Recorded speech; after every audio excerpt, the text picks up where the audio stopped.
It's your girl, the Grown Woman Gamer, and today I'm coming at you to talk about that incredible game between the Nets and the Celtics. Before I get into that, you know what you need to do. Subscribe to the channel, hit that notification bell, like this video, comment whether you agree with me or not, and don't forget to share if you care. Yesterday, the Boston Celtics played the Brooklyn Nets in a highly anticipated game. Mostly because these two teams would not likely be meeting up in the first round had the Nets had a more predictable roster available to them throughout the regular season. As we know, Kyrie Irving chose to not get vaccinated and wasn't able to play in at least half of the regular season games.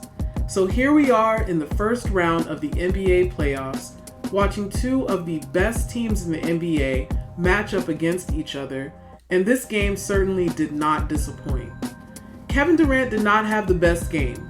Boston has the #1 defense in the league, and they were all over him.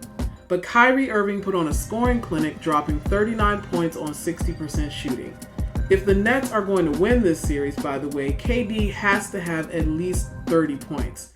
That's very clear, again, that the only way they're going to be able to get a greater margin in front of Boston is if KD and Kyrie are both putting up big numbers. Brooklyn supporting cast did put up average numbers. No one besides KD or Kyrie had more than 20 points.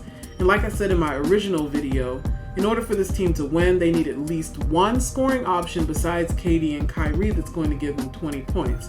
Especially on a night where KD or Kyrie aren't having the best night on offense.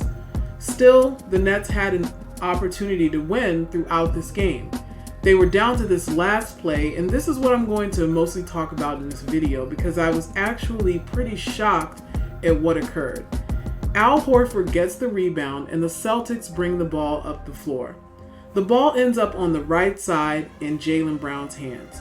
He penetrates to the basket, and then he throws the ball back weak side to Marcus Smart. Now this is when things get very murky for the Nets defense. Every Nets player on the floor is focused on the strong side. That's the side of the floor with the ball. So they are all looking towards the left with their backs to the weak side, including Kevin Durant, who is positioned somewhere between the foul line and the three-point line. Behind him, you have Jayson Tatum, the best offensive scoring option on the Boston Celtics, standing right above or around the three-point line. I'm going to break this down for you guys. If you go back and you think about all the players that we revere throughout the NBA history, I'm talking Magic Johnson, Kareem Abdul-Jabbar, Wilt Chamberlain, Kobe Bryant, Michael Jordan, LeBron James, Larry Bird. Let me tell you something. I don't care where the ball is on the court. You absolutely have to know where the best player on the other team is in any scenario where there are just seconds left on the clock and you're only up by 1 point. As much as I really wanted the Nets to win this game, and I am standing by my prediction that they will win this series, this was a huge lapse in judgment, and they deserve to lose this game. They left Jayson Tatum completely unmonitored. The first person who did this was Kevin Durant. A lot of people are blaming Kyrie because by the time Jayson Tatum got to the paint, Kyrie was guarding him, but KD was the one closest to him at the start of the play. I don't know if the Nets were in a zone defense or one-on-one coverage, but either way, KD needed to know where Jayson Tatum was, and he should have positioned himself at least partially between the basket and Jayson Tatum to defend against the backdoor cut. This again is especially important because Kyrie in a matchup one-on-one against Jayson Tatum in the paint, it's not going to go Kyrie's way. Give Jayson Tatum and Marcus Smart their credit. They made a very smart offensive observation that no one was guarding Tatum or even paying attention to him.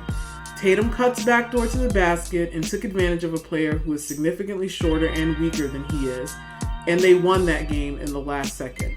This was a punch in the gut, especially because it did not have to go down this way.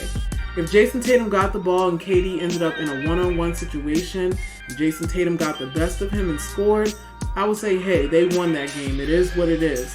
But at the end of the day, the Nets lost this game, not because they weren't playing well throughout the game, but because they broke one of the cardinal rules of basketball. Know where the best player on the floor is in a game-deciding possession.